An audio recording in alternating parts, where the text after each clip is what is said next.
Bom, na aula de hoje nós vamos discutir sobre o movimento em duas e em três dimensões. Boa tarde, Gabriel. Tá? Movimento em duas e três dimensões. Deixa eu só checar uma coisa para ter certeza absoluta, tá? Só para ver se eu estava gravando o som. Ok? Porque nós estudamos o movimento em uma dimensão lá no capítulo 2. Depois nós estudamos vetores, um pouco de vetores, que foi dividido em duas aulas. E hoje nós vamos estudar, com base no que a gente estudou, de movimento em uma dimensão e de vetores, nós podemos estudar um movimento mais próximo da realidade, que é em duas e três dimensões. Só tomar um remédio aqui. Boa tarde, de Elson. Boa tarde. Beleza.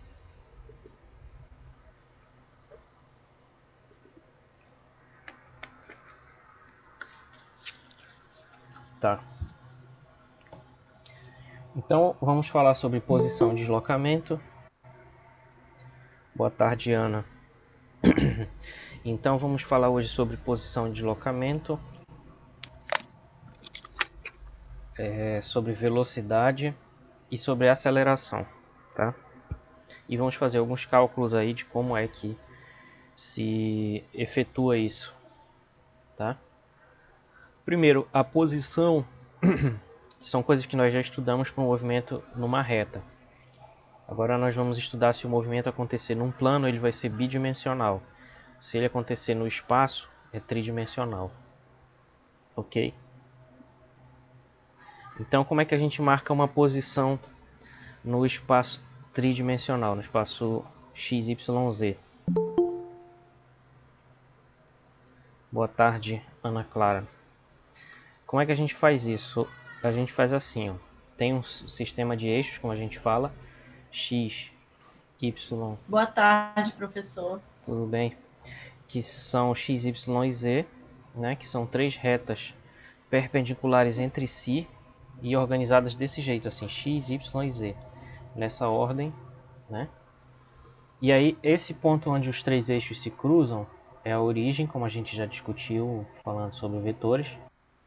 E vamos supor então que a posição dessa partícula aí, da figura, ela seja esse vetor. Então a posição é um vetor agora, né? Que vai ser, nesse caso da figura, menos 3 metros em relação ao eixo X. Então vai ser menos 3 metros e chapéu. Depois, mais 2 metros J chapéu, que é 2 metros no eixo Y. E 5 metros K chapéu. Vamos tentar entender um pouco melhor isso, que é o seguinte. Como é que eu marco esse vetor aqui no espaço? Se ele é menos 3i, e esse i é ligado ao eixo x, então quer dizer que eu tenho que andar 3 metros para a esquerda, porque é negativo, para a esquerda do eixo x, sobre ele. Depois, 2j, nessa unidade aí, que é o metro, significa que eu tenho que andar positivamente 2 para cima agora, né? E finalmente, aí eu cheguei nesse ponto bem aqui, estou circulando aqui, esse ponto verde aqui. Chegando aqui, agora eu vou levar em consideração 5 metros na direção positiva do eixo K. Então agora eu vou andar paralelamente aqui ao eixo Z, ó. Paralelo aqui ao eixo Z, que é esse que eu estou pintando aqui, esse é o Z. Eu vou andar paralelamente ao eixo Z 5 metros no sentido positivo, então eu vou chegar bem aqui. E quando a gente termina de fazer tudo isso, a gente tem finalmente a posição R, que é esse vetor R dado aqui, tá? Então é assim que a gente marca uma posição no espaço tridimensional. E tá aí esse exemplo. Em geral, a posição ela é dada como sendo uma componente x vezes i chapéu, mais uma componente y vezes j chapéu, mais uma componente z vezes k chapéu, certo? Essa é uma posição geral no eixo não, no espaço. Se fosse em duas dimensões, aí vai depender, mas geralmente a gente usa x e y. Poderia ser x e z, poderia ser y e z ou x e y. Geralmente a gente usa x e y, então a posição ela seria apenas x e chapéu mais y j chapéu. Né? Então se a gente fosse marcar no plano, seria uma posição assim, um vetor R, e as coordenadas dele vão ser bem aqui x e bem aqui y, tá?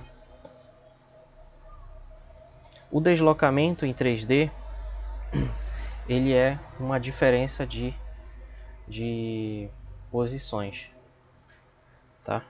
Então se a gente imaginar aqui um sistema de eixos e uma partícula se movendo,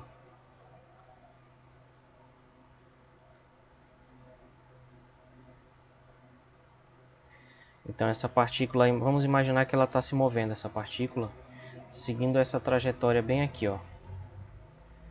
Imagine que tem alguma partícula se movendo seguindo essa trajetória aí, genérica, né? Então nós vamos marcar no gráfico, vamos supor que a gente começou a medir nesse ponto aqui e terminou bem aqui. Então aqui nós marcamos um instante inicial T1 e aqui um instante final T2. E nós marcamos a posição, que agora vai ser um vetor. Então a posição vai ser esse vetor bem aqui, que nós vamos chamar de R1. E a posição final vai ser esse outro vetor aqui, nós vamos chamar de R2. Boa tarde, Felipe. Então essa é a posição final, que é um vetor também, R2. O deslocamento vai ser o vetor R2 menos R1, que ele vai dar, pelo que nós estudamos de vetores, o deslocamento ele vai ser o vetor que começa lá no R1, que tem que ser reto, mas eu não vou conseguir fazer super reto, né? Esse aqui vai ser o deslocamento, que é o R2 menos R1, tá? Então, o deslocamento, resumindo, ele é esse ΔR, que é igual à posição final menos a inicial. Então, só para deixar claro, esse ΔR é o deslocamento.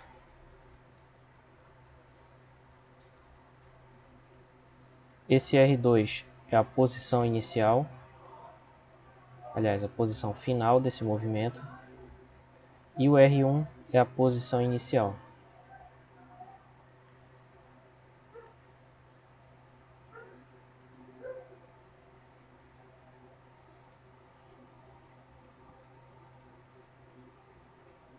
Ok? Então o deslocamento agora é uma diferença de vetores. O deslocamento nesse movimento aí entre esses dois instantes é dado por essa seta vermelha. E nós podemos escrever o deslocamento de uma outra forma. Então vamos supor que a gente pode escrever a posição final R2 como coordenadas. Então vai ser uma coordenada XY mais uma coordenada YJ mais uma coordenada ZK, igual a gente viu aqui na posição. Mas agora a gente vai ter que dar um nome para cada uma dessas coordenadas para diferenciar a posição final da inicial. Então vamos chamar essa de x2, y2 e z2, que é a posição final, e a inicial nós vamos chamar de 1. Então fica x1i mais xyj mais z1k. Então a diferença, que é o deslocamento, vai ser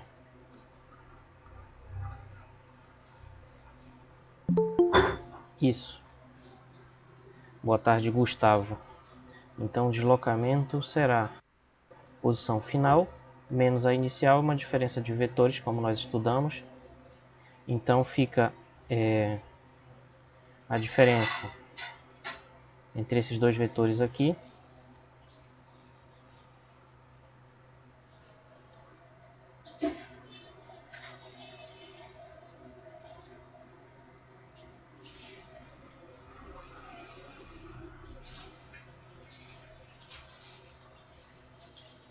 E nós podemos fazer a diferença componente a componente, então vai ficar x2 menos x1 e chapéu,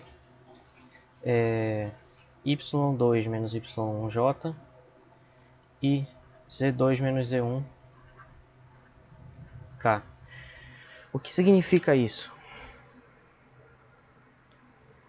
Significa que os movimentos eles são independentes. Os movimentos em cada eixo são independentes. Então, o deslocamento no eixo X só vai depender das posições inicial e final em relação ao eixo X. Ou seja, a componente I aqui do deslocamento só vai depender das componentes X da posição final e da posição inicial. Da mesma forma, a componente Y aqui do deslocamento só vai depender das posições Y inicial e final. E a mesma coisa para o Z.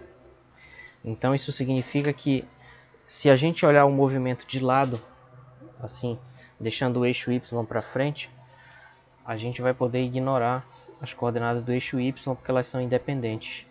E a gente vai se preocupar só com essas. Certo? Então, por exemplo, quando ocorre um lançamento, por exemplo, uma bala atirada assim paralelamente ao horizonte e ela vai cair, a gente vai ver que o movimento dela aqui nesse eixo X é independente do movimento de queda dela do eixo Y.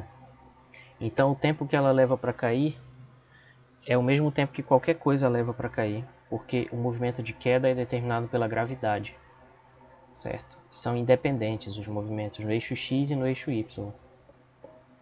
Ok?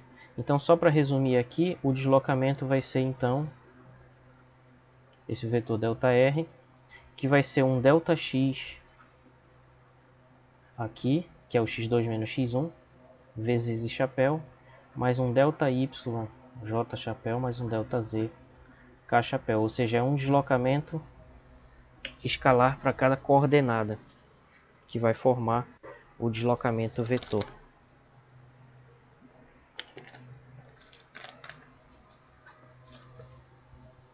Ok?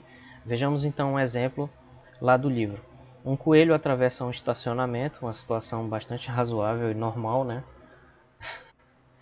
No qual por alguma razão um conjunto de eixos coordenados foi desenhado. Também super normal desenhar um sistema de eixos num estacionamento onde está passando um coelho. As coordenadas da posição do coelho em metros em função do tempo x, do tempo t, em segundos, são dadas por essas duas expressões aí. Então aqui a gente tem um movimento bidimensional. É um problema 2D. Ou seja, bidimensional. Como é que eu sei disso? Porque só tem coordenadas x e y. Então esse movimento está acontecendo num plano que poderia ser o chão do estacionamento onde o coelho está correndo. Tá? Sendo bidimensional, então a posição ela é determinada como sendo a posição x vezes I chapéu, como eu disse, mais y vezes j chapéu. Tá? Essa vai ser a posição.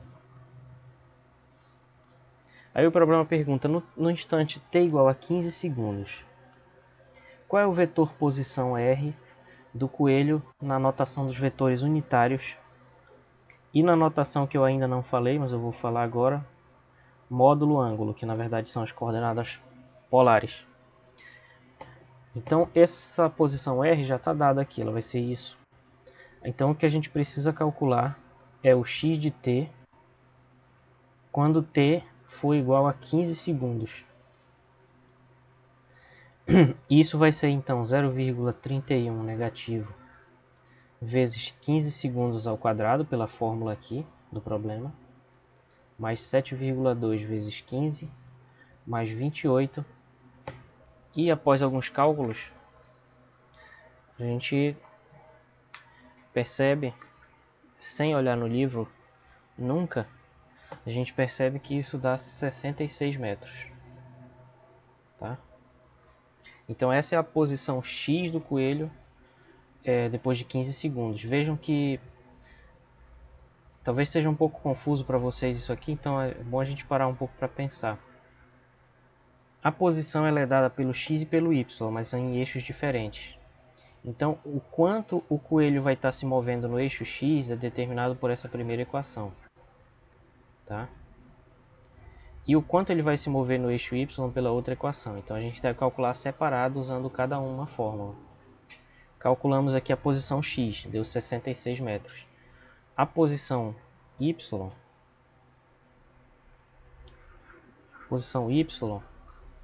quando t for 15 segundos, vai ser a expressão do y, que é 0,22, vezes o tempo, que é 15 ao quadrado, menos 9,1 vezes o tempo, que é 15, mais 30.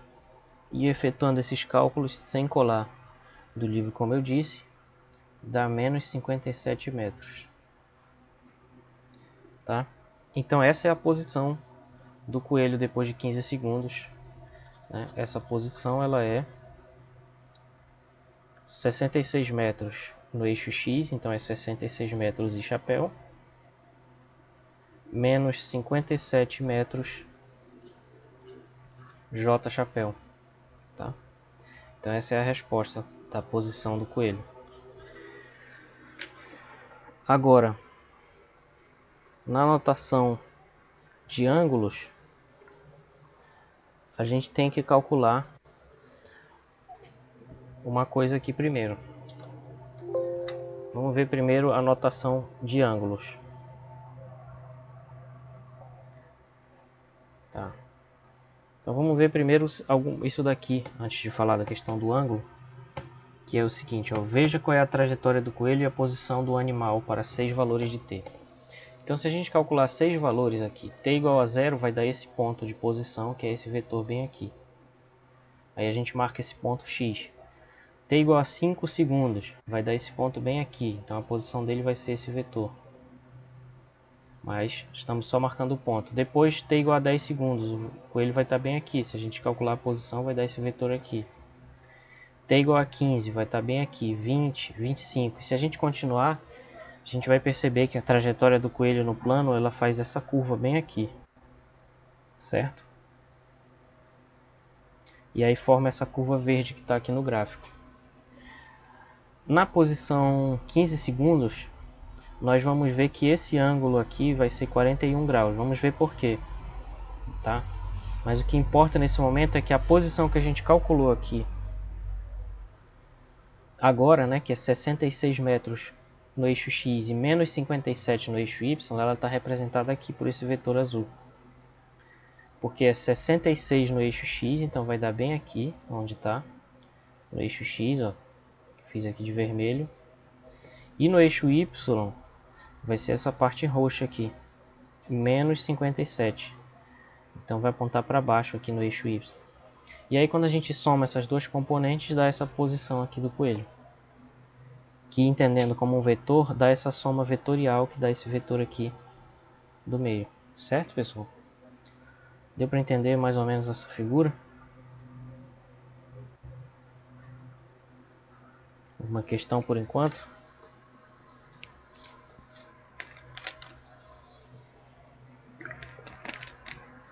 Se tiver alguma questão é só falar. Professor, tem como o senhor fazer mais um exemplo de vetores?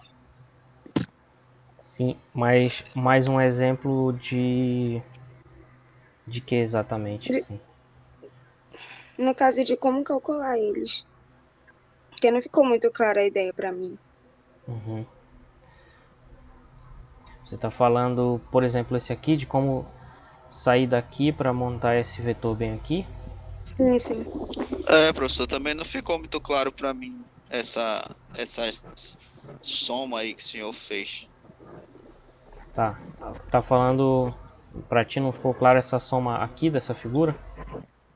Não, de lá, volte lá. Volta o outro. Aí, ó. 0,31 vezes 15 ao quadrado, mais 7,2 Tá. vezes 15, tá? Mas tu tá falando, não ficou claro por que essa soma dá 66 ou tu tá falando daqui para montar o vetor? Não, dá a soma toda. Como que o senhor faz? 15 ao quadrado, mais 7, o senhor vai somando tudo depois. Como é? Professor, Boa tarde, João. Diga. para mim não foi exatamente a soma, foi mesmo na montagem de vetor. Entendi. No Então, caso, seria como o senhor explicar, assim, essa parte do zero mais detalhado. tá bom. Posso sim. Vamos lá.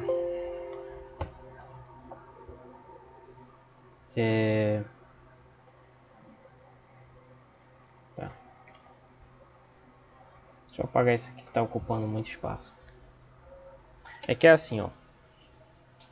A posição ela é um vetor, né? Posição é o R.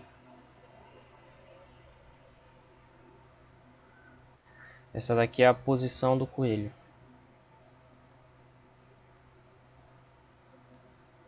Só que na verdade o x ele depende do tempo, então ele é um x de t. E o y também depende do tempo, ele é um y de t. Então as coordenadas aqui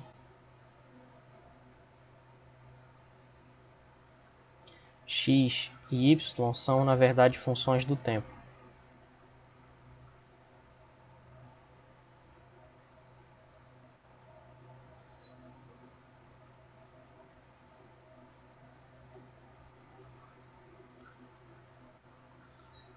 Então o que acontece? Se a posição ela começa bem aqui, aí eu marco ponto aqui. Vamos supor que aqui está a origem. Vamos supor que essa daqui é a posição inicial, R1. Aí depois de um tempo... Não, esse gráfico está muito pequeno.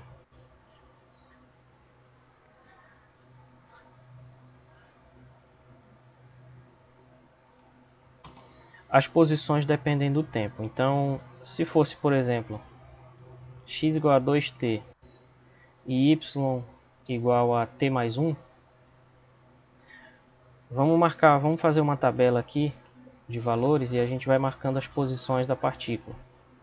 Se fosse assim, ó, x igual a 2t, y igual a t mais 1.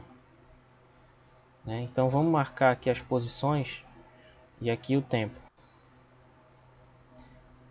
E a gente pode marcar algumas aqui. Então vamos supor que bem aqui está 1, 2, 3, 4, 5, 6, 7, 8 no eixo Y e aqui no X também.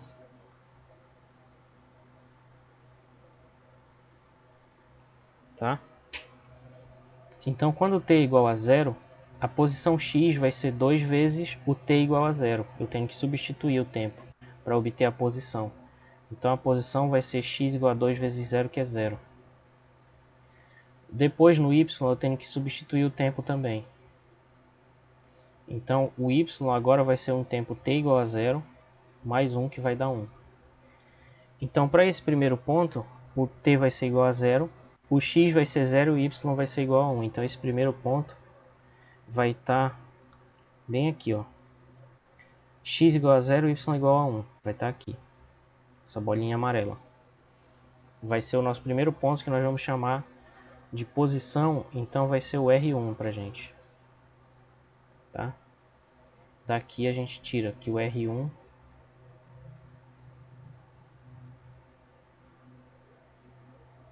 colocar aqui embaixo. Então o R1 vai ser 0 e chapéu, porque o x deu 0, mais YJ, então vai ser mais 1J.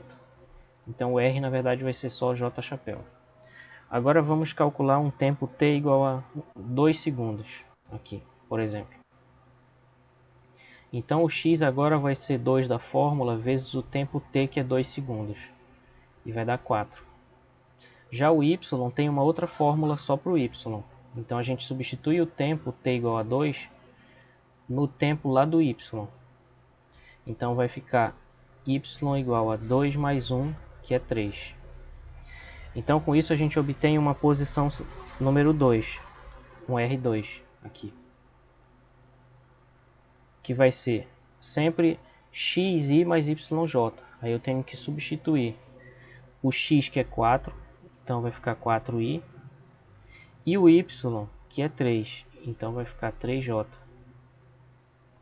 Então agora eu tenho que procurar esse vetor aqui no espaço. Como é que eu faço? Na coordenada x dele é o i chapéu. Então a coordenada x dele é 4. Então eu venho aqui e calculo 1, 2, 3, 4. Bem aqui. E o y igual a 3. E o y igual a 3 vai estar bem aqui. Então eu junto os dois. E essa vai ser a posição R2.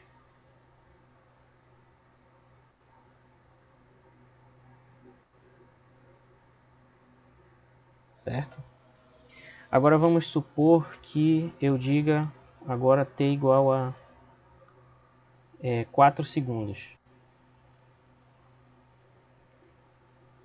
Então o x agora vai ser 2 vezes o tempo, que é 4 segundos, 2 vezes 4, que vai dar 8. E o y, que tem a fórmula do y, vai ser o tempo t igual a 4 mais 1, que é 5 segundos. Então a gente vai ter uma terceira posição aí, que vai ser um R3, que vai ser sempre xi mais yj. Então é x, que é 8, i, mais y, que é 5, j. Certo? Então a nova posição agora vai ser x igual a 8, que vai dar... Aqui é o 4, né? Então aqui vai ser 5, 6, 7, 8. Aqui vai ser 1, 2, 3, 4, 5, 6, 7, 8. Então vai ser x igual a 8, y igual a 5. Então o y vai ser esse. E o x vai ser 8. Então o x vai estar bem aqui. Agora, esse outro vetor laranja aqui vai ser a posição do vetor R3. Então a trajetória da partícula vai ser a união de todos esses pontos. Como eu não posso desenhar infinitos pontos, eu desenho alguns e tento ter uma noção do que está acontecendo. Nesse caso, se o meu desenho fosse bem feito, vocês iam conseguir perceber que isso daqui é uma reta. Mas o meu desenho é uma porcaria. Então eu vou ter que dar uma enrolada aqui. Essa linha vermelha é a trajetória da partícula.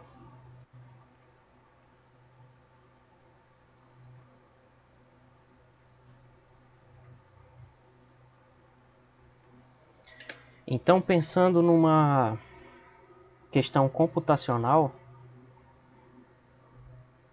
o que a gente teria que fazer era montar uma tabela de valores, né, que vai ter 3 colunas, onde aqui eu vou dar valores de tempo. Se vocês fossem, por exemplo, escrever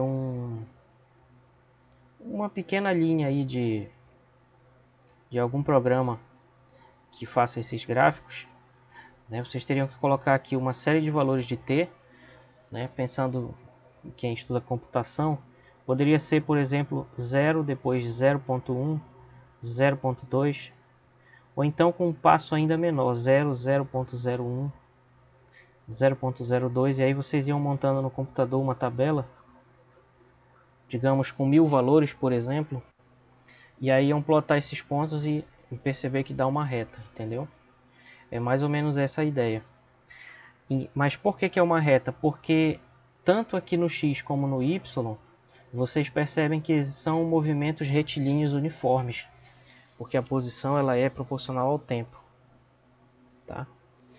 Nesse exemplo que o livro dá, tanto o x quanto o y eles dependem do tempo ao quadrado. Então tanto o x como o y vão ser movimentos retilíneos uniformemente variados. Os dois. Então é por esse motivo que a trajetória da partícula, que nesse caso é o coelho, não vai ser uma reta, vai ser uma curva. É porque a posição x dele vai fazer isso, chegar no máximo e voltar. E a posição y dele vai fazer isso aqui, chegar aqui no mínimo e depois vai subir de novo. Aí quando a gente vai marcando esses pontos x, y aqui, bem aqui é um x e aqui é um y. E a gente vai marcando todos esses valores, montando uma tabela igual essa aqui, a gente obtém essa linha aqui do lado direito, que seria a trajetória do coelho. Não sei se deu para entender melhor esse exemplo agora que eu dei. Pensando só nesse exemplo. Agora eu entendi melhor, professor. Agora Eu também, bem de melhor. Ah, tá legal. Aí o senhor usa aquela equação, né? E faz a soma dos números para chegar, no caso lá, 66 e tal. O que aconteceu foi que aqui é um outro exemplo. Então esse x vai ser um outro x de t, ou seja, ele vai depender do tempo de outra forma. E aqui o y vai ser um outro y de t. No exemplo que eu dei, eram movimentos uniformes, então é uma função proporcional ao tempo, tanto no x como no y. Já aqui foi diferente, o x ele é proporcional ao tempo ao quadrado, tanto no x como no y. E poderia ser diferente. Poderia ser assim, por exemplo, x de t igual a e elevado a menos t, e poderia ser y de t igual a cosseno de t. Nada impede. Porque o movimento do eixo x e do eixo y vão ser diferentes. Aí como é que a gente calcula a posição? A gente tem que dar um valor de tempo, que nesse caso o problema deu esse valor 15 segundos. É um valor de tempo t. E aí a gente substitui esse t na expressão. É isso que tem que fazer para achar a posição. Então nesse exemplo aqui do livro tem que substituir o t por 15 nessa expressão que ele deu do x, que foi o que eu fiz, ó. Substituindo o t por 15 nessa expressão do x, aonde tem o t eu vou botar 15. Então era menos 0,31 vezes t ao quadrado. Se o t é 15, fica 15 ao quadrado. E repete o resto. Perfeito, professor. Agora entendi. Certo. Aí esse cálculo aqui dá para fazer na calculadora. Eu só copiei do livro mesmo, porque para a gente não perder muito tempo.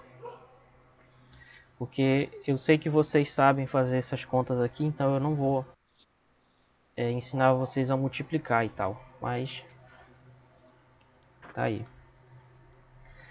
Bom, obrigado pessoal por vocês terem trazido as questões de vocês, porque assim a gente fica menos distante, né? Professor, Oi. o senhor, quando a gente estiver com dúvida, o senhor atende no WhatsApp ou não? Eu só não posso responder na hora. Tá, tranquilo. Mas eu sempre respondo. Quem me manda eu sempre respondo. Porque assim, né, professor, como uma aula remota, né, eu acho que a presencial poxa, a gente tira mais dúvida, eu acho que a gente fica menos acanhado de perguntar. Mas aí o senhor vai atende o WhatsApp, aí a gente pode entrar em contato com o senhor, aí fica menos prejudicial. Tá, mas pode ser aqui também, eu não tenho problema nenhum, sim. Pode perguntar aí o quanto quiser. Seria bom tirar a dúvida no grupo, né? Porque daí pode ter outra pessoa que tem a mesma dúvida e já acelera o processo. Perfeito, Rivaldo, perfeito, isso aí. É uma boa ideia, eu até sugeri isso lá no plano de curso também. Porque às vezes isso acontece mesmo, a pessoa vem com a mesma dúvida. Beleza? Então é assim que a gente marca a posição em 2 dimensões. Agora vamos falar da velocidade. A velocidade média, né, vai ser definida mais ou menos do mesmo jeito que a gente fez em uma dimensão, né? Em uma dimensão nós vimos o seguinte, que a velocidade média ela era ΔX sobre ΔT, né? Porque isso era lá o deslocamento, né, dividido pelo intervalo de tempo. Intervalo de tempo.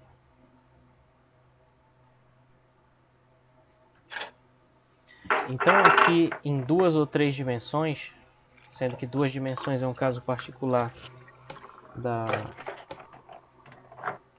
da tridimensional, a velocidade média agora ela vai ser um vetor. Matheus, acho que tu esqueceu o microfone ligado aí. Ah, sim, desculpa. Eu tô ouvindo um monte de barulho de água enchendo o copo e cadeira arrastando aí. Mas tudo bem, se quiser falar, fica à vontade. Então a velocidade média agora vai ser um vetor que vai continuar a ser deslocamento sobre tempo, sobre intervalo de tempo, né? Só que como nós vimos, o deslocamento ele é agora um vetor, né? Que é esse vetor aqui. Então agora o deslocamento vai ser um ΔR, que é um vetor, dividido pelo tempo. E nós podemos escrever esse deslocamento, que é um vetor, como sendo ΔX vezes I chapéu, ou seja, o deslocamento no eixo X vezes o versor, que dá a direção do eixo X, mais o deslocamento no eixo Y, vezes a direção do eixo Y, mais o deslocamento do eixo Z, vezes a direção do eixo Z, tudo isso dividido pelo tempo. Então fica passando esse ΔT dividindo as componentes aí, fica ΔT sobre ΔX sobre ΔT e chapéu, mais ΔY sobre ΔT J, mais ΔZ sobre ΔT K chapéu. Ora, então, na verdade, essa velocidade média vetor, ela vai ser a velocidade média do eixo X. Nós poderíamos chamar isso daqui velocidade média componente X vezes I chapéu, mais aqui a velocidade média sua componente Y, J chapéu, e bem aqui velocidade média componente Z vezes K chapéu. Então essa vai ser a velocidade média. Certo? Professor, no caso, essa fórmula aí é quando para a gente achar a velocidade média tridimensional, não é? Tridimensional, Tá. A de cima, no caso, é bidimensional, não é? Qual é a de cima? Essa aqui? É. Não, é em uma dimensão. Tá. Perfeito. Bem aqui, ó. E essa fórmula aqui, ela vai valer para duas dimensões. Como é que eu faço? Eu só simplesmente apago essa parte aqui. Apago. Ah, perfeito. Só isso. Perfeito. Então serve para os dois, no caso, né? É. E na verdade serve para uma dimensão também se eu apagar as outras duas. Então essa fórmula, por isso que a gente estuda direto em 3D. Então se de repente vocês fossem, sei lá,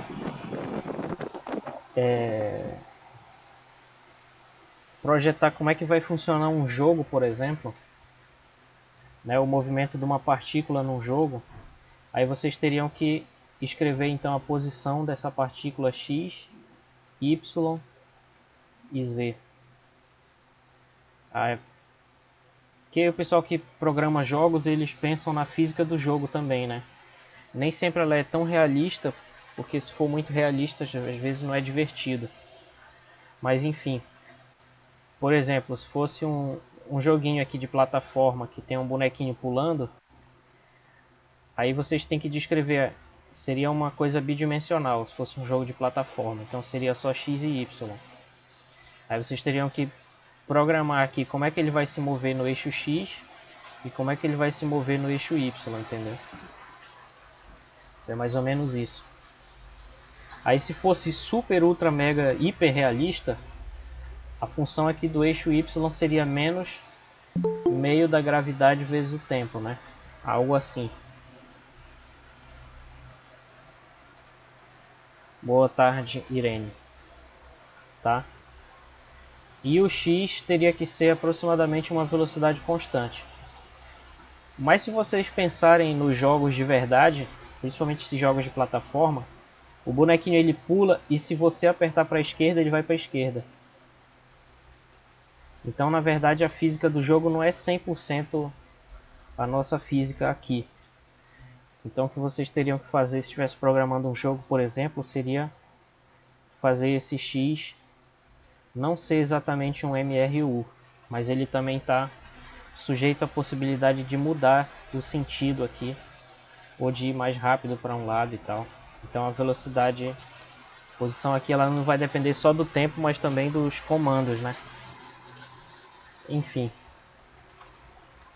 Então vamos ver um exemplo de cálculo de velocidade média em 3 dimensões.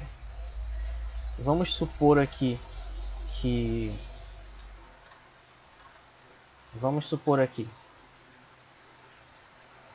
a gente tem o seguinte, uma posição inicial, que nós vamos chamar de R1, que ela vai ser 2 metros e chapéu, mais 6 metros J, menos 7 metros K. E uma posição final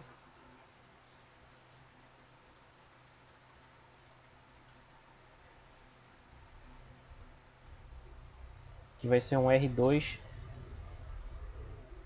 que vai ser 8 metros e chapéu, mais 2 metros J, mais menos 1 metro K chapéu. Como é que a gente calcula essa velocidade média? A gente pode calcular primeiro o deslocamento. Então o ΔR, que é o deslocamento, vai ser R2 menos R1, posição final menos inicial. E isso vai ser, então, 8 menos 2. E eu vou botar a unidade, que é o metro, só no final, porque senão fica meio chato ficar escrevendo toda hora. Depois 2 menos 6 J. E depois menos 1 menos menos 7 K. Então isso vai dar 8 menos 2 dá 6 metros. E ali menos 4 metros J. E no outro 1 menos menos 7 dá 1 mais 7, que é 6 também. 6 metros K. Então esse é o deslocamento.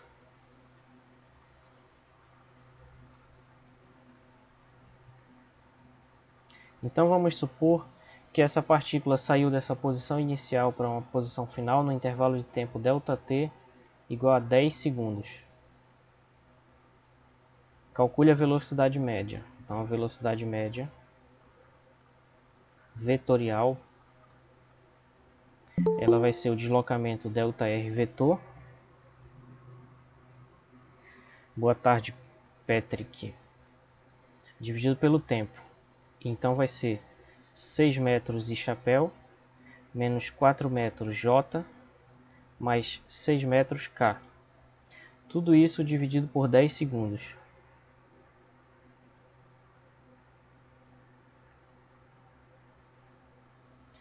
Né? Então a gente tem que ver ao mesmo tempo aí a divisão, a unidade e o versor. Como é que fica? 6 dividido por 10, 0,6. Como eu estou dividindo metro dividido por segundo, fica metro por segundo. Né? Tudo isso e chapéu. Depois, 4 dividido por 10. Sim, está sendo gravada. Fica menos 0,4. Metro dividido por segundo, metro por segundo. J chapéu. E depois 6 sobre 10, 0,6. Metro por segundo, K chapéu. Então essa é a velocidade média vetorial desse movimento aí. Se uma partícula sai dessa posição inicial aqui para essa posição final em 10 segundos, a velocidade média é essa, que é um vetor. Então a gente pode calcular o módulo dessa velocidade e pode também desenhar ela no espaço se a gente conseguir. Mas eu queria falar de uma coisa aqui que eu acabei esquecendo, que são as componentes de um vetor. Tá bem aqui. Que são as coordenadas polares em 2 dimensões.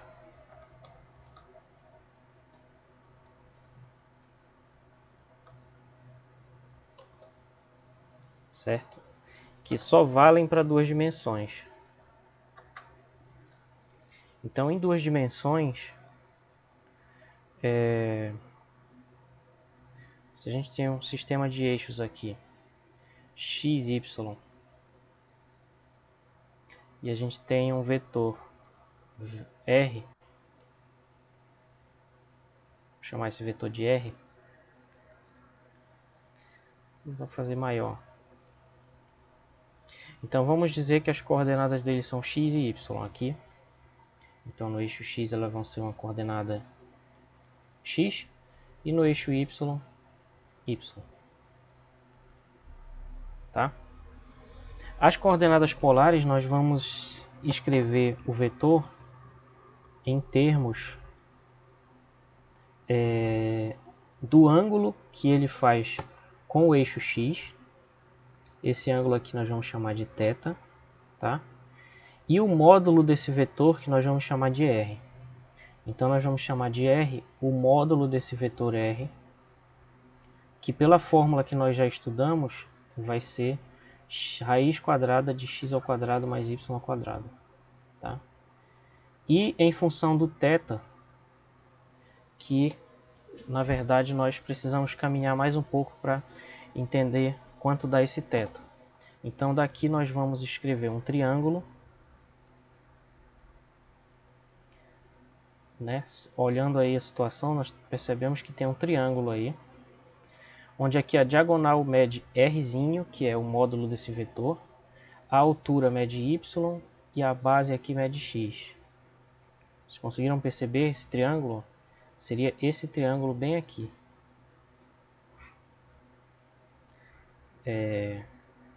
Esse triângulo aqui, ó. Estou só transpondo esse triângulo para lá, certo? Então, transpondo ele para lá, fica desse jeito aqui.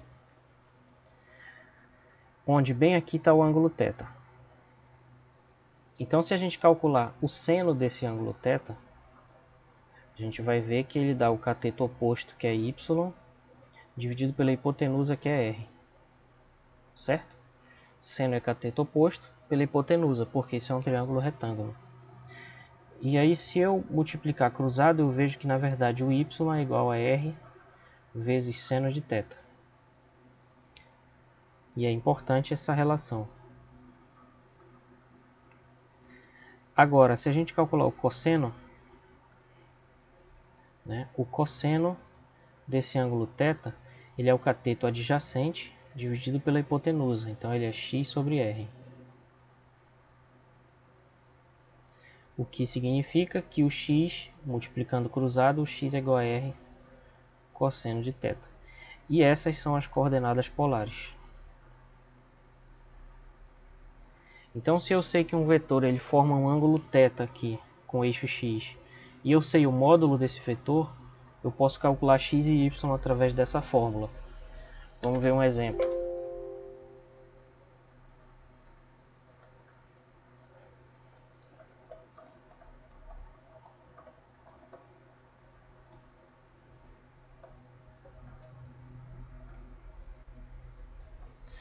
Por exemplo, vamos supor o seguinte, que a gente vai estudar força daqui a pouco, né? Então vamos supor que a gente tem um bloquinho aqui, e aí a força que atua nesse bloquinho forma um ângulo aqui de 30 graus, e essa força ela é um vetor, mas o módulo dela vamos supor que seja 10. Não vamos nos preocupar com unidades agora, porque a gente nem estudou força ainda.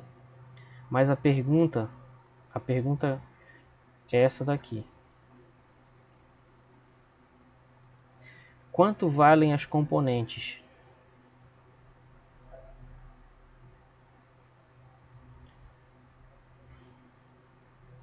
desse vetor? Ou seja, quanto vale fx e quanto vale fy? Não sei se vocês estão conseguindo entender, porque se isso é um vetor, então eu posso desenhar ele no... Eu posso enxergar isso aqui como sendo um eixo, x e y, né? E aí esse vetor ele vai ter um tamanho, vamos supor que ele começa na origem aqui. Para facilitar tudo, vamos supor que ele começa aqui na origem, tá? Tá muito feio esse vetor. Aqui. Agora tá muito grande. Então vamos supor que bem aqui, ó, vai ser a componente x dele, que vai ser o fx, e bem aqui vai ser a componente y, que vai ser o fy. Como é que a gente calcula isso? Pela fórmula anterior, tá?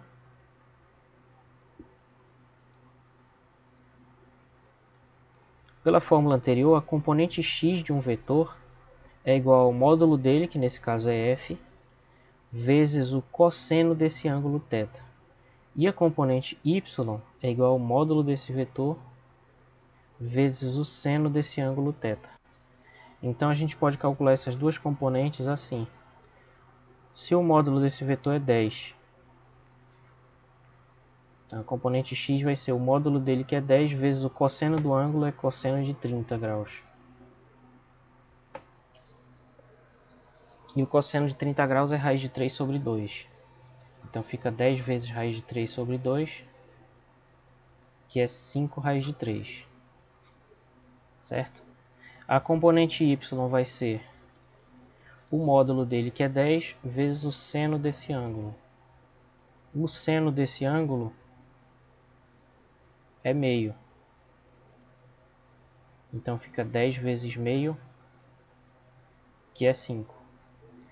Então nós podemos dizer que esse vetor f, vetorial, ele é a sua componente x vezes i chapéu, mais a sua componente y vezes j chapéu, o que vai dar então 5 raiz de 3, que é a componente x, vezes i chapéu, mais 5, que é a componente y, vezes j chapéu.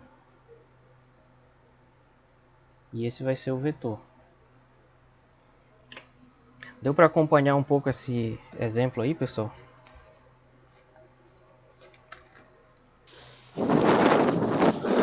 Ali no 10 vezes raiz de 3, o senhor só corta, né? O 10 com 2 ali, né? Isso é. É bem aqui, corta o 10 e fica 5 e corta com 2. Oi. É aqui que tá fazendo esse barulho.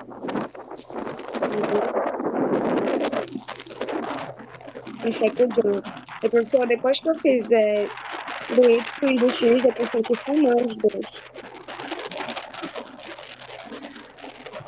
Ei, Jonathan, acho que tu esqueceu o teu microfone ligado na frente de um mamute. Que tá... Tô brincando, é brincadeira, por favor. Não. Diga, eu não entendi a sua pergunta. Depois que fizer o quê? Depois que eu faço do fx e fy, aí tem que somar os dois. No final da conta aí. Aham. Do fx i chapéu, né? Mais fy j chapéu. É, exatamente. Você terminou de fazer sua pergunta? Ou... Acredito que sim. Mas tu tá confusa em relação a alguma coisa? Não, porque no caso, quando eu ia fazer aqui essa conta, no caso do fx, do cálculo e fy, eu pensava que terminava aí depois ainda tem que somar os dois, né? Junto. É. É porque na verdade o... Ah, sim. É porque a pergunta do problema era essa, né? Mas aí, no fundo, o objetivo disso é saber qual é o vetor f. E para determinar o vetor, a gente tem que primeiro determinar as componentes dele, que é o fx e o fy. Ah, sim. Eu esqueci de escrever isso aqui na frente. Obrigado por chamar a atenção. Aí só uma observação para vocês é que a gente diz que vai somar essas componentes, mas é uma soma vetorial. Então não tem como juntar esses 5 raiz de 3 com esses 5 aqui. Eles estão irremediavelmente separados aqui, em componentes diferentes, que é o i e o j. Então essa soma acaba bem aqui, na verdade. E também dá para calcular o ângulo entre os dois vetores. Professor, Oi. por que o cosseno de 30 graus deu raiz de 3 sobre 5 sobre 2, quer dizer? É porque é tabelado. Esse ângulo aí, os cossenos é tabelado. Ah, sim. Tem que saber a tabela. É. Ou então, Decoreba, não adianta. ou então, se for um ângulo muito estranho, vocês vêm aqui nesse site que eu não sei se eu já mostrei para vocês. O Wolfram Alpha, não sei se vocês conhecem. É a turma de vocês, né? Que é de computação e telecomunicações. É isso? Não. Não, que engenharia ferroviária. Aqui. Ah, tá. Confundi. É a Física 2 que é. Ah, tá. Foi mal. Então foi na outra turma que eu falei desse site. Desculpa aí. Mas esse site aqui ele é bom para isso, por exemplo. Calcular cosseno de 30 graus. Eu não sei se ele já é automaticamente grau. Mas eu meti um grau aqui, bora ver. É raiz de 3 sobre 2, ó, é tabelado. Entendeu? Pode Professor, mas no calcular caso o de seno. se cair numa prova, o senhor vai dar essa tabela pra gente? Não, mas aí a prova ela vai ter 12 horas de duração. E é remota, então tu pode vir aqui e ver também. Ah, beleza então, É professor. só uma dica para vocês, se aparecer um seno, não escrevam seno, que ele não reconhece. Porque é tudo coisa de americano, então é com I, é sin, que é a abreviação de sign, né? Em inglês, seno se escreve assim, sign, aí tu bota assim e vai dar o resultado, ó, que no caso vai dar meio. Certo? É isso. Perfeito. Tranquilo. Também dá para fazer isso na calculadora, mas às vezes na calculadora tem umas convenções de... A gente não sabe se lá está em radiano ou em grau, aí tem que tomar cuidado. Beleza? Então esse seria o exemplo. E eu vou falar agora também, ainda dentro desse exemplo, como é que a gente calcula o ângulo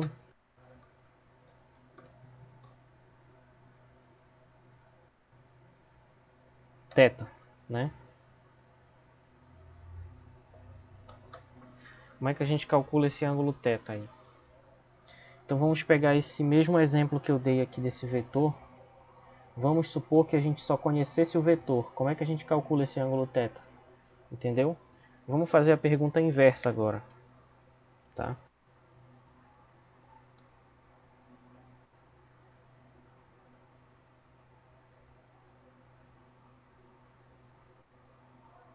Sabendo que o vetor ele é 5 raiz de 3 i chapéu mais 5j chapéu, quanto vale o ângulo θ entre o vetor f e o eixo x? Então como é que a gente faz isso?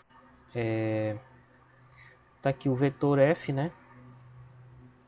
Nós vamos escrever a componente dele, os componentes.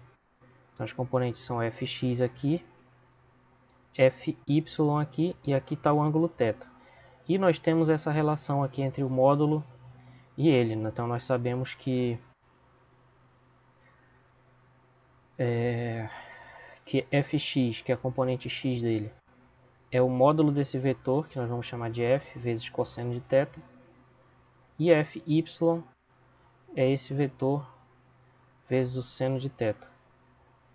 Agora olha que interessante acontece se a gente pegar isso aqui e dividir.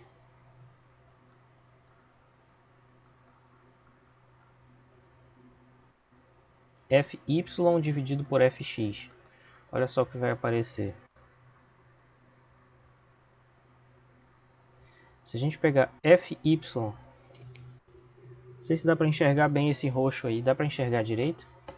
Dá. Dá. Às vezes eu não uso com medo que fique muito escuro. Se a gente pegar esse fy e dividir pelo fx, o fy é f seno θ. Aliás, o fy. O fx é f vezes cosseno de θ. Então esse f cancela e fica seno de θ dividido por cosseno de θ, que vocês devem lembrar lá da trigonometria, que isso dá a tangente, né, do ângulo θ. Então, uma maneira de isolar o θ é utilizar a função tangente arco tangente.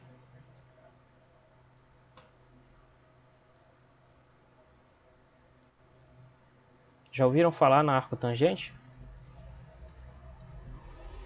Eu não, professor. Já, mas não me lembro. Arco tangente. O que que ela é? Ela é o inverso da tangente, simplesmente.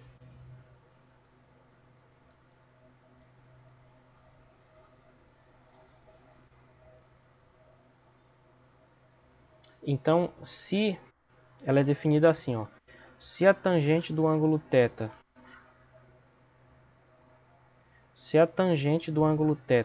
é igual a fy sobre fx, então o θ ele é o arco tangente, que a gente escreve assim, tangente a menos 1, desse número, dessa divisão, fy sobre fx, ou a gente pode escrever assim também, arco tangente arctg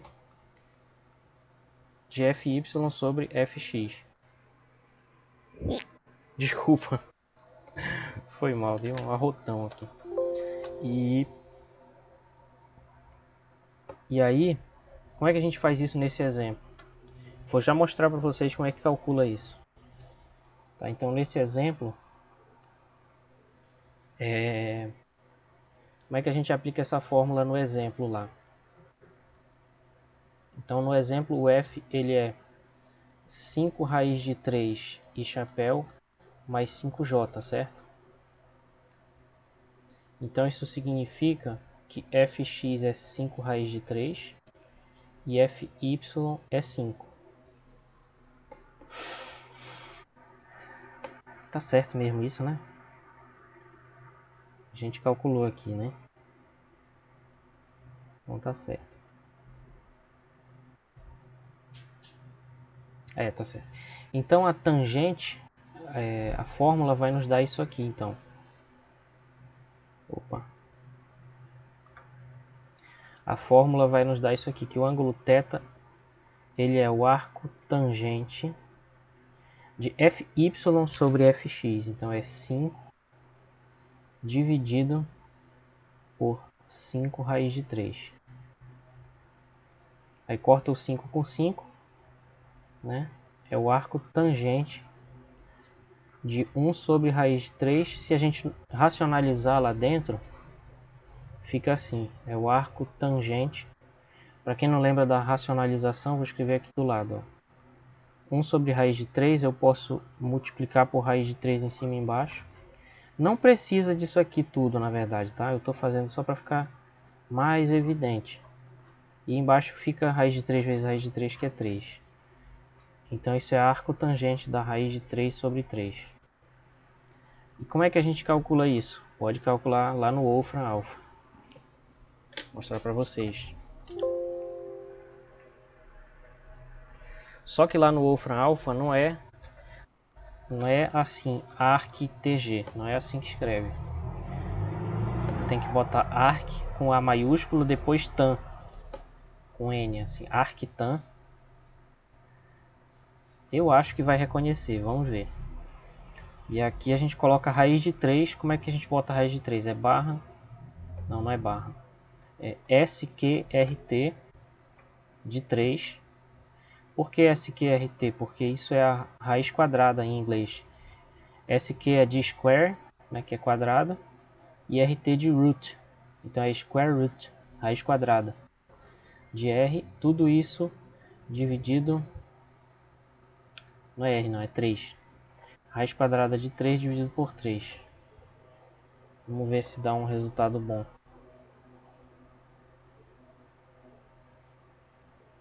Olha, tá aqui, ó. Tangente a menos 1 de π sobre 3. Ele reconheceu, o site reconheceu. Aí tá aqui um resultado exato em radianos, que é π sobre 6, ou em graus aqui, ó, 30 graus. Então ele calculou pra gente, o arco tangente de raiz 3 sobre 3 é 30 graus. Tá? Então isso significa que no nosso exemplo, θ é 30 graus. E de fato é, né? Porque a gente começou o problema partindo daqui. Então esse resultado está de acordo. Certo, pessoal? Conseguiram acompanhar aí? No Wolfram, Sim. vou deixar aqui o comando no Wolfram para vocês. Deixa eu fazer aqui assim.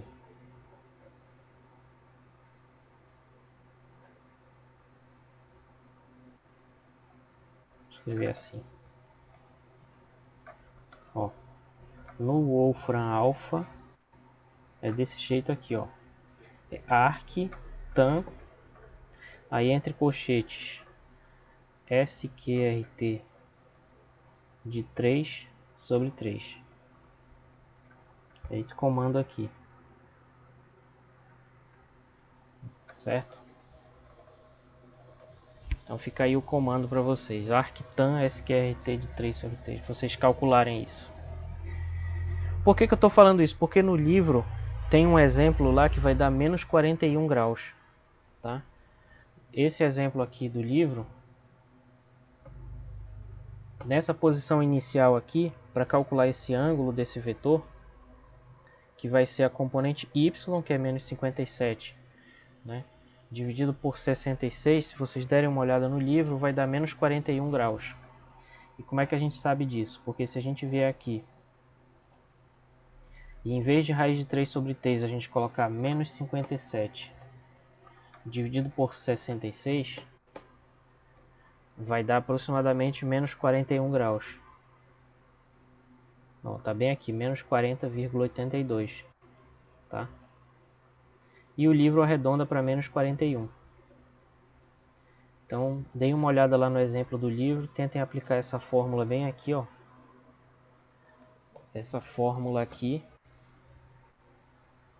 Essa fórmula lá embaixo que eu não dei o devido destaque, mas é essa que é a mais importante, essa aqui.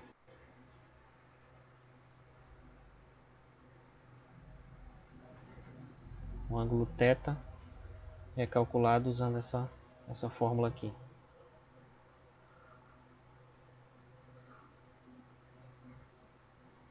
Certo?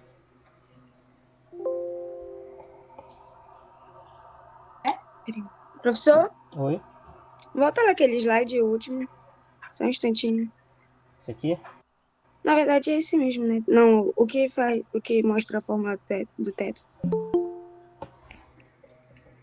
É, tarde. o que seria esse menos 1 mesmo? Esse menos 1 é um símbolo de função inversa. Não é que a tangente vai ser elevada a menos 1, não é Ah, isso. sim, entendi. Esse Entendi. Pois é. É a mesma coisa que arco tangente. TG a menos 1 é a mesma coisa que arco tangente. É porque quando a gente tira esse θ aqui de dentro, é como se a gente estivesse trocando os papéis da variável dependente com a independente. E isso é uma inversão de funções. É isso. E o Tá bom, símbolo é professor. esse menos 1 ali. Beleza? Obrigada. De nada. Ok, então a gente pode voltar aqui para a discussão da velocidade que a gente estava fazendo. E aí esse jeito de calcular as componentes, só repetindo, com essas duas fórmulas do x e do y, ó, se a gente tem o x e o y aqui, ou melhor, se a gente tem o r e o θ, a gente calcula x e y por essas fórmulas.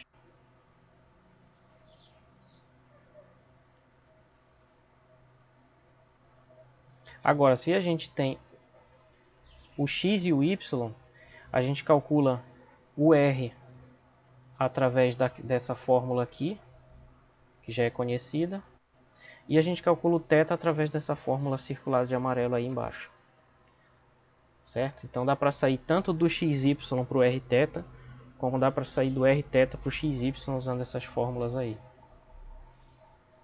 Então, retornando à nossa discussão,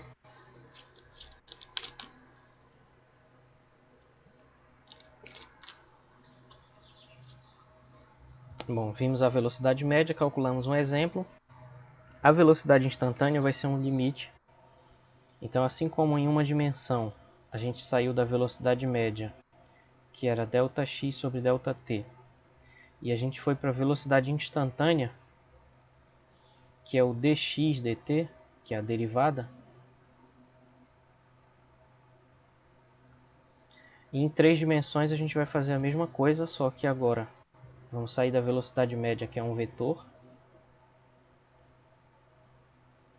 E vamos tomar aqui um limite, igual tem lá em cima, em que agora a gente vai ter a velocidade instantânea, que vai ser a derivada de r em relação a t. Essa vai ser a velocidade instantânea, tá?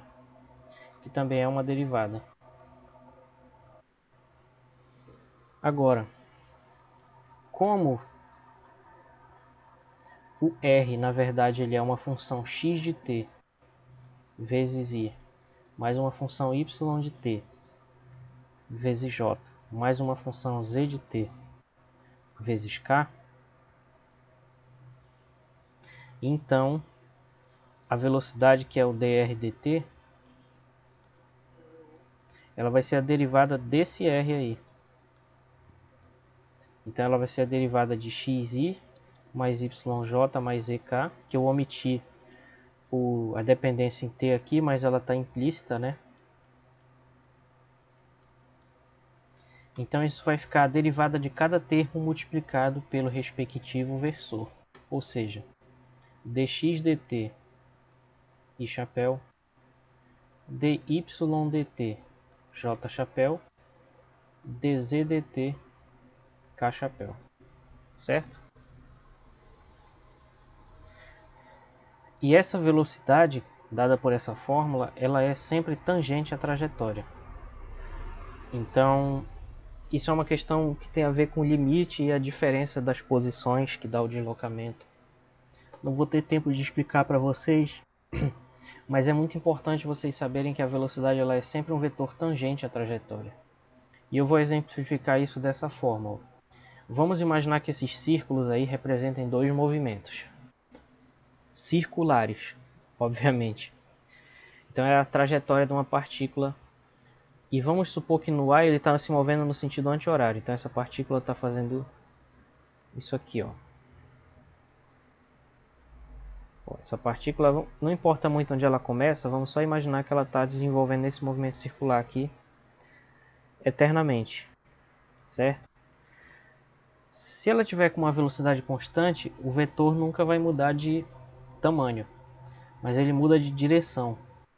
Então, como ela é sempre tangente, nesse primeiro ponto aqui que eu estou marcando de vermelho, vocês conseguem ver aqui na figura da letra A, nesse ponto aqui, como é no sentido horário, a velocidade vai ser essa. Como é que eu sei disso? Porque eu sei que a velocidade é tangente. Então eu tenho que traçar essa tangente aqui. E aí a velocidade ela começa no ponto aqui onde eu vou medir. Como é no sentido horário, ela não pode ser para cá, porque aí ela estaria fazendo isso que é o sentido anti-horário. Então essa velocidade necessariamente ela está apontando para cá, para a direita. Então eu posso afirmar que a velocidade ela tem esse aspecto. O tamanho desse vetor vai depender do módulo, tá? E a direção é essa. Posso apagar já o vermelho aqui. Nesse outro ponto bem aqui vai ser a mesma coisa. Então a tangente ela vai ser uma reta que ela só vai tocar o círculo nesse ponto. É isso que é uma reta tangente, né?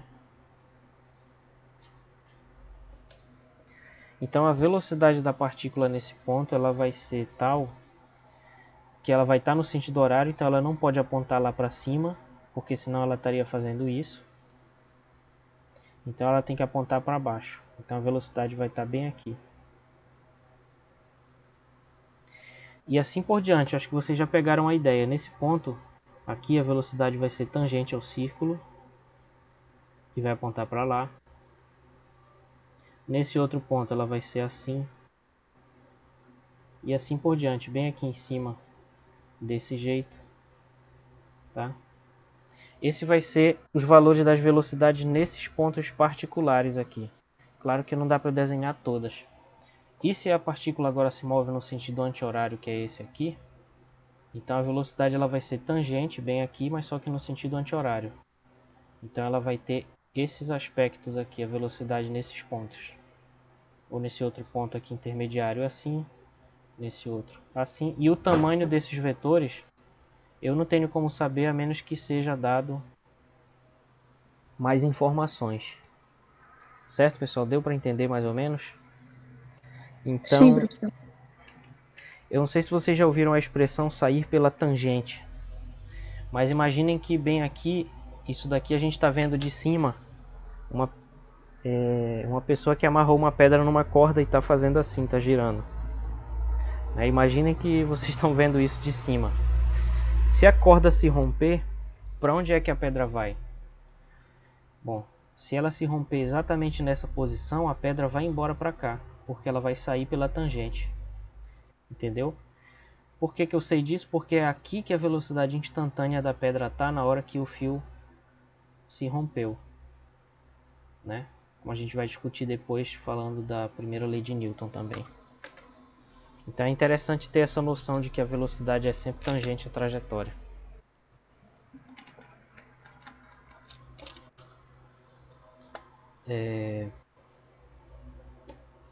E aí a gente vai calcular a velocidade daquele coelho lá naquele ponto que a gente estava estudando.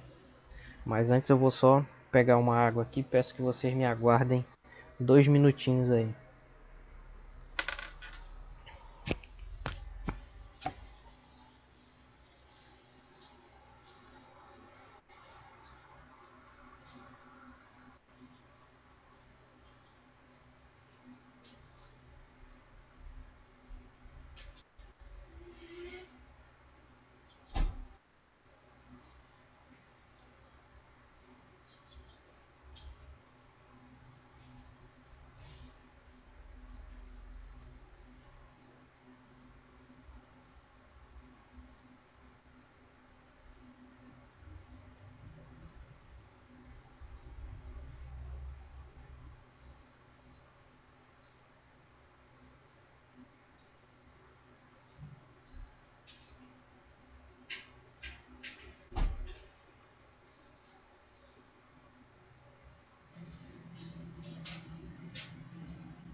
Oi pessoal, voltei aqui.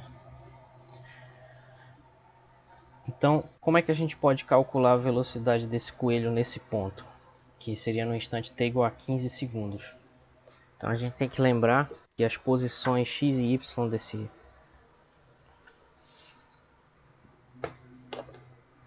dessa partícula, que é como a gente está considerando o coelho, elas são essas aqui. X igual menos 0,31 t ao quadrado. Isso é um dado do problema. Mais 7,2t mais 28. E y igual 0,22t ao quadrado menos 9,1t mais 30. Certo? Como é que a gente calcula a velocidade? A velocidade ela vai ser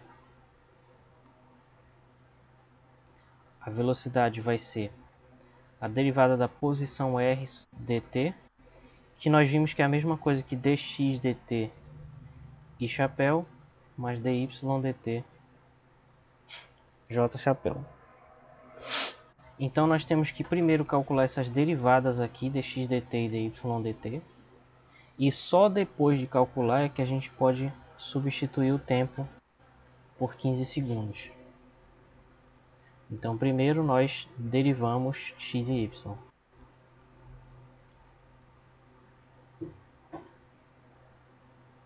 Tá? Então derivando x e y, dx dt, vocês, é a turma de vocês que não fez cálculo ainda, né? Isso, professor. E eu tô falando de derivada direta, né? Legal. Caraca, foi mal, eu esqueci. Todo dia eu esqueço. Ah, cara. Poxa. Tá. Então, eu vou deixar só o resultado aqui e não vou cobrar de vocês isso. Mas o dx dt, ele vai ser então menos 0,62t mais 7,2, e o dy dt, que quando vocês fizerem cálculo, vocês podem olhar de novo isso aqui, vocês vão entender, que menos 9,1. Então a gente tem as componentes x e y da velocidade, e agora a gente pode substituir o tempo por pelo tempo lá que foi dado.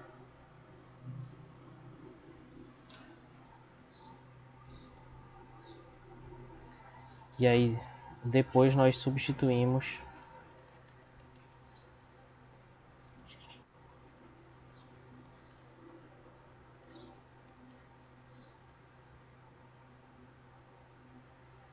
t igual a 15 segundos. Então no dx dt, que é a velocidade, componente x da velocidade, que é dx dt, isso é substituir ali por t igual a 15 segundos. Então fica menos 0,62 vezes 15 mais 7,2. E essa conta ela vai dar, sem olhar no livro nenhuma vez,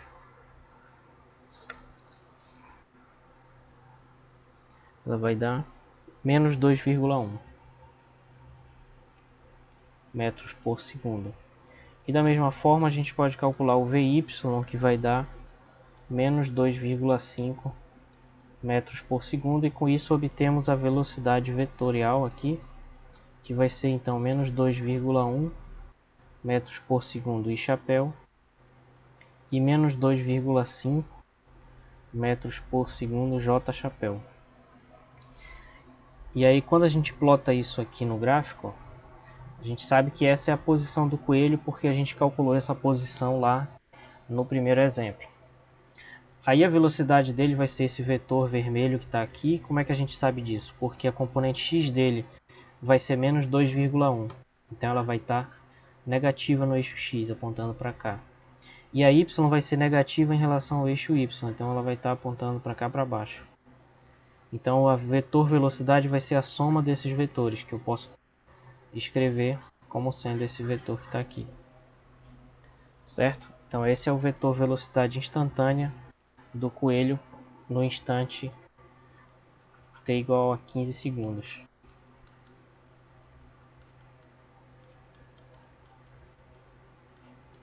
Certo? Bom, a aceleração tridimensional ela vai ser muito parecida ao raciocínio, no sentido de que a aceleração média ela vai ser um vetor que é igual à variação de velocidade dividido pelo tempo. Então ela vai ser uma velocidade numa certa posição 2 menos a velocidade numa posição 1 dividido pelo tempo ΔT.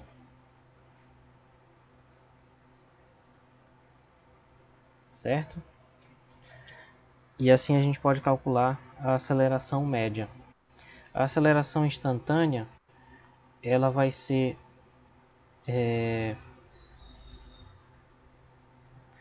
o limite da aceleração média quando o intervalo de tempo tende a zero, que é a mesma coisa que a derivada da velocidade em relação ao tempo.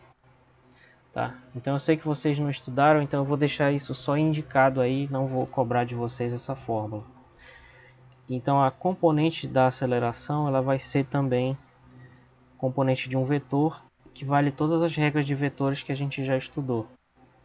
Certo? Então a gente pode separar a aceleração em componentes x e y, no caso do plano, e x, y e z, no caso do espaço. Então a gente pode escrever a aceleração como sendo uma componente x e chapéu, uma componente y, j chapéu e uma componente z, k chapéu. E aí eu tinha preparado esse exercício aqui, que era justamente para vocês derivarem. Mas aí, como a gente não tem ainda essa tecnologia, né, da derivada, e eu não sei se eu cobro de vocês isso, se eu ensino para poder perguntar, mas eu acho melhor vocês aprenderem com o professor de cálculo, que vai estar mais preparado para isso. Apesar de eu ser professor de cálculo também e ter uma disciplina aí no YouTube, eu não vou pedir para vocês assistirem um monte de aula para poder fazer um exercício. Mas quem de vocês quiser, eu tenho aula de cálculo lá no meu canal também. Beleza? Então eu vou parar por aqui e vou repensar como a gente vai continuar esse assunto. E na próxima a gente discute lançamento de projéteis e movimento circular uniforme, que é o que tem aqui na continuação, né? E isso não vai envolver cálculo, então dá pra gente exercitar mais. Beleza? Vamos deixar pra lá Beleza, professor. esse Professor, negócio. Tá aqui. ok, professor. o seu canal lá tem aula de cálculo, é uma playlist, professor? Tem uma playlist lá. Que foi uma matéria que eu dei no início do ano. Foi de março até Cálculo junho. 1, no caso, é? É, cálculo Cal- 1. Pô, então vou assistir, professor, que a gente tá precisando, olha. Tem uns 30 e poucos, tem umas 30 e poucas aulas lá. Só que as primeiras não tá com o nome do assunto no nome do vídeo, tem que abrir para ver. Tá perfeito. Tem tudo lá, derivada, limite, essas coisas, tudo. Tem uma parte de pré-cálculo, depois tem limite, derivada e depois integral também. Tem tudinho. Perfeito, professor. Valeu. Valeu então. O Bom, nome que tá lá é o seu nome mesmo? Oi? No seu canal, o nome é o seu nome mesmo? Isaac Torres? Isaac Torres, mas tem um link do. Tu pode acessar o canal pelas. Enfim, tu pode. Tem um link no grupo de WhatsApp aí, que é onde eu deixo as nossas aulas, né? Não sei se você já viu. É o mesmo canal onde tá nossas aulas. Sim. Pois é. Show.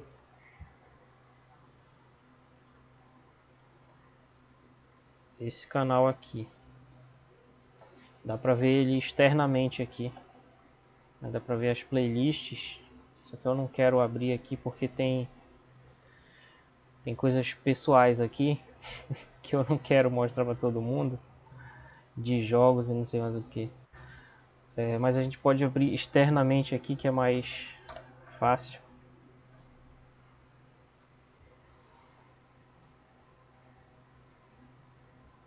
Aí só tem as coisas públicas aqui, tá? Aí tem essa playlist aqui, ó, Cálculo 1 para Física. Tem 39 vídeos. E tá tudo aqui, limite, derivada, integral. Tá? A partir da aula 17 já tem os títulos aqui. Enfim. Quem quiser tá aí. Beleza? Isaac Torres. Aí tem lá a playlist aqui, fácil de achar. Ok? Bom, então por hoje seria isso, pessoal. Eu vou ver se tem alguma coisa na lista aqui que precisa de derivada, mas eu acho que não precisa.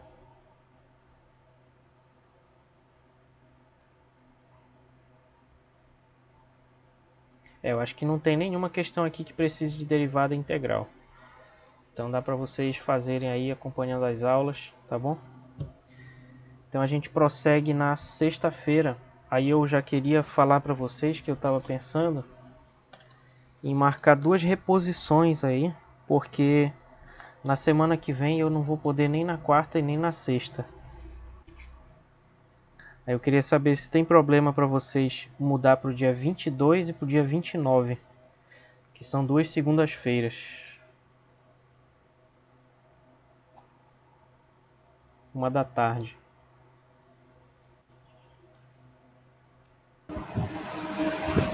Por mim não tem problema nenhum, professor. Pode ser, professor.